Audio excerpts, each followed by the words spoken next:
કેમ છો વિદ્યાર્થી મિત્રો? તમે બધા મજામાં છો ને? તો આજે આપણે ઇંગ્લિશ વિષય શીખવાના છે. ઇંગ્લિશ વિષયની અંદર આપણે ગયા વિડીયોમાં WHO પ્રશ્નાર્થ શબ્દ જોયો હતો, બરાબર ને? એના વિશેની માહિતી મેળવી હતી કે વોટ જે પ્રશ્નાર્થ શબ્દ છે ના WHO એટલે કે હું વિશેની માહિતી આપણે મેળવી હતી કે એક કે તેથી વધારે આપણે વ્યક્તિઓ વિશેની જો માહિતી મેળવવાની હોય તો આપણે WH વડે પ્રશ્ન પૂછવામાં આવે છે, અને WH વડે જો પ્રશ્ન પૂછીએ અને એનો જો જવાબ આપવામાં આવે તો એ વ્યક્તિ વિશેની આપણને માહિતી મળે છે. એ રીતે આપણે WH પ્રશ્નાર્થ શબ્દ વિશેની માહિતી મેળવી હતી અને કેટલાક ઉદાહરણ જોયા હતા કે તમારા શિક્ષક કોણ છે. એ રીતે આપણે કે હુ ઇઝ યોર ટીચર્સ, એવી રીતે આપણે જો પ્રશ્ન પૂછીએ WHOથી અને જો એના વિશેનો આપણે જવાબ આપીએ તો એના શિક્ષક કોણ છે એના વિશેની આપણને માહિતી મળે છે. દાખલા તરીકે આપણે પ્રશ્ન પૂછીએ કે હુ ઇઝ યોર ટીચર, તો આપણે કહીશું એનો જવાબ જો આપીશું કે mister Ketan Pandya is my teacher, કે શ્રી કેતન પંડ્યા જે છે એ મારા શિક્ષક છે. તો આ રીતે આપણે જો એનો જવાબ આપીએ તો આપણે જે WHO એટલે કે હુથી જે પ્રશ્ન પૂછ્યો છે તો એ વ્યક્તિ વિશેની આપણને માહિતી મળી રહે છે. એ વિશે આપણે એ ટૉપિક આપણે પૂર્ણ કર્યું હતું, બરાબર? તો આજે આપણે જે ટૉપિક છે વોટ, WHAT એ ટૉપિક આપણે જોવાના છે, બરાબર? તો આપણે ટૉપિક જોઈએ યુનિટ 3 માય ફેમિલી, મારું પરિવાર, બરાબર? મારું કુટુંબ. તો એનો ટૉપિક છે વોટ. શું છે ટૉપિક? વોટ. તો વોટ એટલે એનો અર્થ શું થશે? શું. શું થશે અર્થ? શું. અને આ જે વોટ છે એ પ્રશ્નાર્થ શબ્દ છે. કયો છે? પ્રશ્નાર્થ શબ્દ. આપણે જ્યારે પણ પ્રશ્ન પૂછવાના હોઈએ ત્યારે આ વોટ શબ્દનો ઉપયોગ થાય છે, બરાબર? હવે WHAT એટલે કે વોટ એના વડે ક્યારે પ્રશ્ન પૂછવામાં આવે છે તો જોઈએ કોઈ વ્યક્તિ વિશે અથવા વ્યક્તિની ક્રિયા, કોઈ વ્યક્તિ વિશે અથવા વ્યક્તિની ક્રિયા તેમજ વ્યવસાય વિશે આપણે જો જાણવા માંગતા હોઈએ તો WHAT એટલે કે વોટ વડે પ્રશ્ન પૂછાય છે, બરાબર? ક્યારે પ્રશ્ન પૂછાયા? વોટ વડે. તો આપણે વ્યક્તિ વિશે જાણવાના હોઈએ અથવા વ્યક્તિની ક્રિયા શું છે એ જાણવાના હોઈએ અથવા વ્યક્તિનો વ્યવસાય શું છે એના વિશેની જો આપણે માહિતી મેળવવાના હોઈએ તો આપણે WHAT એટલે કે વોટ વડે પ્રશ્ન પૂછવો પડે. અને WHAT વોટ વડે જ્યારે પ્રશ્ન પૂછીએ અને એનો જો જવાબ આપીએ તો એના વિશેની જે આપણે જાણકારી મેળવવાના હોઈએ, જે જાણવાના હોઈએ તે આપણે જાણી લઈએ છીએ. એટલે કે એના વિશેની માહિતી આપણે જ્યારે જવાબ આપીએ WHAT એટલે કે વોટ વડે પ્રશ્ન પૂછીએ અને એનો જો જવાબ આપીએ તો આપણને માહિતી મળી રહે છે. તો અહીં આપણે કેટલાક ઉદાહરણ છે, એક ઉદાહરણ જોઈએ. તો જુઓ, પહેલું ઉદાહરણ છે એક્ઝામ્પલ એટલે કે ઉદાહરણ. Vote is Mrs Rekha Patel. શું છે પહેલું કે what is Mrs Rekha Patel. તો શ્રી મિસિસ એટલે શ્રીમતી અને વોટ એ પ્રશ્ન શબ્દ છે એટલે કે શું, અને રેખા પટેલ તો શ્રીમતી રેખા પટેલ શું છે, બરાબર? તો આ જે WHAT એટલે કે વોટથી જે પ્રશ્ન પૂછ્યો છે જો એનો જવાબ આપીએ તો આપણને માહિતી મળી રહે કે રેખા પટેલ શું છે.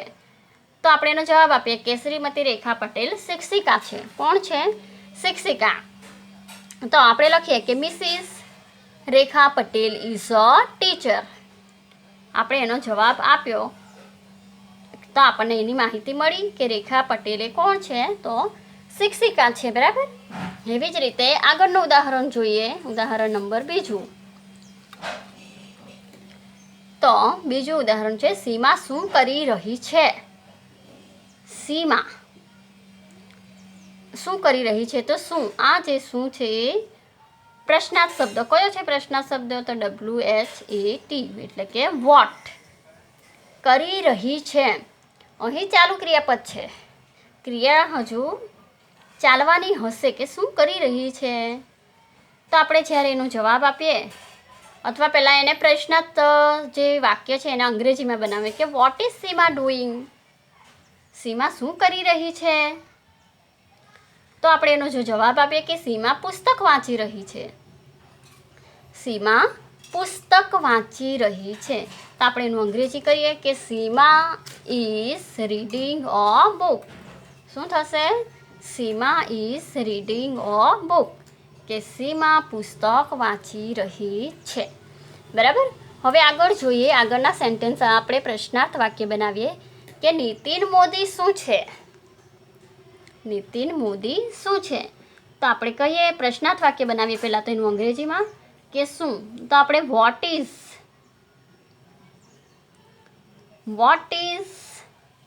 નીતિન મોદી. શું બનાવીશું? What is Nitin Modi. હવે નીતિન મોદી શું છે? આ બની ગયું. What is Nitin Modi. તો આપણે આ પ્રશ્નનો જવાબ આપીએ તો આપણને ખબર પડશે કે નીતિન મોદી શું છે. તો આપણે કહીએ કે નીતિન મોદી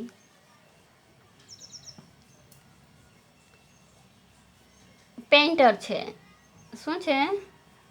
નીતિન મોદી પેઇન્ટર છે. તો આપણે એનું અંગ્રેજી બનાવીએ કે Nitin Modi is a painter. બરાબર. Nitin Modi is a painter. બરાબર. એટલે કે નીતિન મોદી શું છે? પેઇન્ટર છે. પછી આપણે જોઈએ આગળનું ઉદાહરણ. કિંજલ શું જોઈ રહી છે? શું કીધું છે અહીં? કિંજલ શું જોઈ રહી છે? તો આપણે પહેલાં તેનું પ્રશ્નાર્થ વાક્ય બનાવીએ. તો શું એટલે અહીં આપણને પ્રશ્નાર્થ શબ્દ ખબર છે કે વોટ. ક્રિયા ચાલુ છે. તો આપણે બનાવીએ કે કિંજલ શું જોઈ રહી છે? તો વોટ ઇઝ કિંજલ વોચિંગ? આપણે પ્રશ્નાર્થ વાક્ય હંમેશા શરૂઆતમાં પ્રશ્ન શબ્દ આવે કે વોટ ઇઝ કિંજલ. હવે જોવું. તો જોવું એ ક્રિયાપદ છે. તો જોવું એટલે શું થશે? વોચ. અને રહી એટલે કે ચાલુ વર્તમાન કાળ છે. તો what is Kinjal watching? Kinjal watching. Kinjal શું જોઈ રહી છે? પ્રશ્નાર્થ વાક્ય. તો આપણે એનો જવાબ આપીએ તો કિંજલ શું જોઈ રહી છે તે આપણને માહિતી આપણને મળી રહેશે. તો આપણે કહીએ કે કિંજલ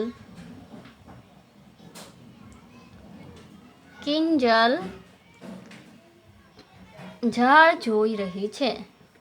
શું જોઈ રહી છે? કિંજલ ઝાડ જોઈ રહી છે.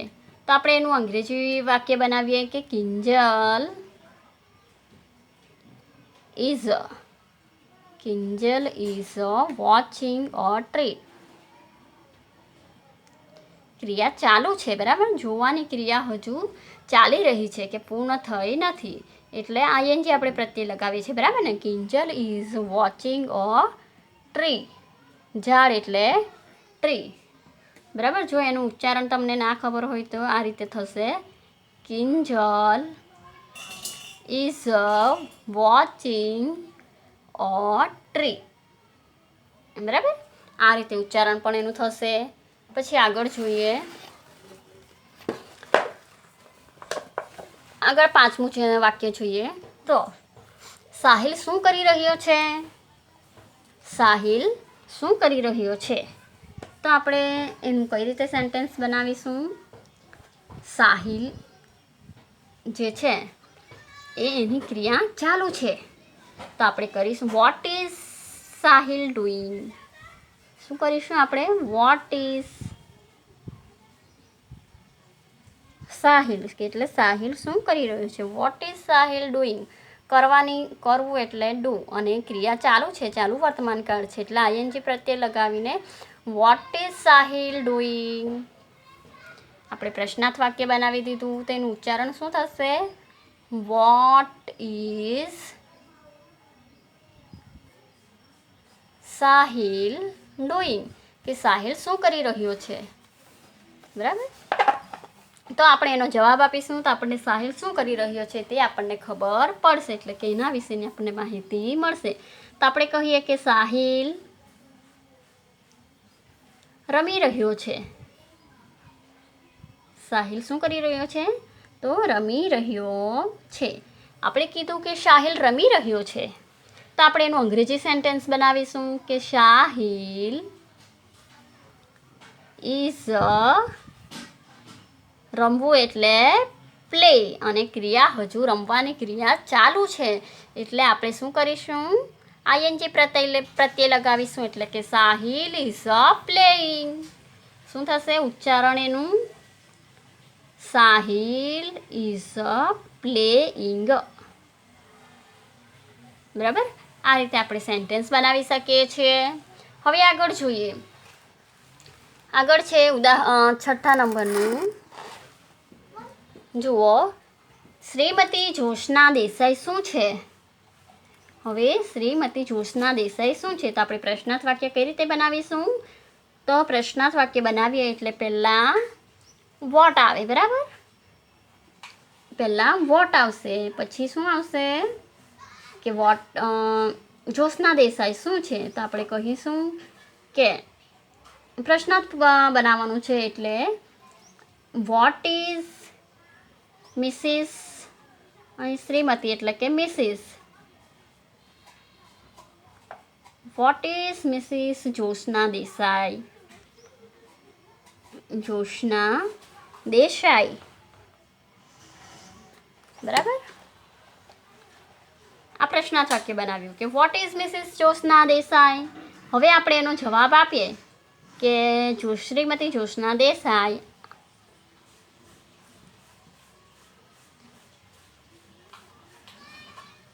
જ્યોત્સના દેસાઈ શું છે?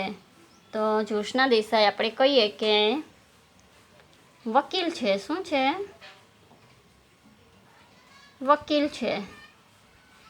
અથવા આપણે બીજું પણ વકીલની જગ્યાએ બીજું પણ લઈ શકીએ કે નર્સ છે, અથવા કોઈ બીજું સેન્ટેન્સ પણ લખી શકીએ કે તે ડૉક્ટર છે, બરાબર. એટલે તમે કોઈ પણ એનો જવાબ આપી શકો છો. તો આપણે એનું અંગ્રેજી સેન્ટેન્સ બનાવીએ કે જો શ્રીમતી જ્યોત્સના દેસાઈ, તો મિસિસ શું થશે? મિસિસ જ્યોત્સના દેસાઈ ઇઝ, શું લખીએ આપણે? વકીલ છે, નર્સ છે કે ડૉક્ટર છે? તો Mrs Jyotsna Desai is doctor, કે મિસિસ જ્યોત્સના દેસાઈ ડૉક્ટર છે, બરાબર. આ રીતે આપણે લખી શકીએ. એનું ઉચ્ચારણ લખીએ તો શું થશે? Mrs Jyotsna Desai is a doctor, બરાબર. આ રીતે તમારે સેન્ટેન્સ બનાવવાનું છે. હવે આગળ જોઈએ તો મયંક શું વાંચી રહ્યો છે? હવે આપણે આ જે પ્રશ્નાર્થ વાક્ય છે શુંથી, એટલે કે WHATથી, તો આપણે એનું અંગ્રેજીમાં બનાવીશું. અંગ્રેજીમાં બનાવીશું એટલે પહેલાં વોટ આવશે. What is Mayank reading? શું છે? મયંક શું વાંચી રહ્યો છે? What is Mayank? મયંક, બરાબર. હવે વાંચવું એટલે શું થશે? વાંચવું એટલે રીડ, અને ક્રિયા જ્યારે ચાલુ હોય, ચાલુ બતાવવાની હોય તો આપણે આઈએનજી લગાવવું પડે, બરાબર. પ્રશ્નાર્થ શબ્દ છે વોટ, તો વોટ ઇઝ મયંક રીડિંગ? કે મયંક શું વાંચી રહ્યો છે? આ રીતે આપણે પ્રશ્નાર્થ વાક્ય બનાવી શકીએ. હવે આ પ્રશ્નનો જવાબ આપીએ તો આપણને શું વાંચી રહ્યો છે એના વિશેની આપણને માહિતી મળશે. તો આપણે કહીશું કે મયંક નવલકથા વાંચી રહ્યો છે. મયંક નવલકથા વાંચી રહ્યો છે. અથવા આપણે નવલકથાની જગ્યાએ બીજું પણ લખીએ કે વાર્તાની ચોપડી, બરાબર. તમને જે ગમે એ તમે લખી શકો છો કે મયંક શું વાંચી રહ્યો છે? મયંક છે નવલકથા વાંચી રહ્યો છે, અથવા મયંક વાર્તાની ચોપડી વાંચી રહ્યો છે, બરાબર. તો આપણે એનો જવાબ અંગ્રેજીમાં લખીએ કે મયંક મયંક ઇઝ શું થશે? મયંક ઇઝ વાંચવું એટલે રીડિંગ. ક્રિયા ચાલુ છે એટલે આઈએનજી લગાવીશું, reading. Mayank is reading a story book. વાર્તાની ચોપડી લઈએ તો સ્ટોરી બુક આવશે, અને જો નોવેલ લઈએ તો નવલકથા લઈએ તો નોવેલ, કે Mayank is reading on novel અથવા Mayank is reading a story book. બરાબર. હવે છેલ્લું જોઈએ, વોટ ઇઝ રિપલ. રિપલ શું છે? તો આપણે લખી વોટ ઇઝ રિપલ. તો રિપલ શું છે? આપણે એનું ગુજરાતી થશે કે રિપલ શું છે? તો આપણે એનું જવાબ આપીએ કે રિપલ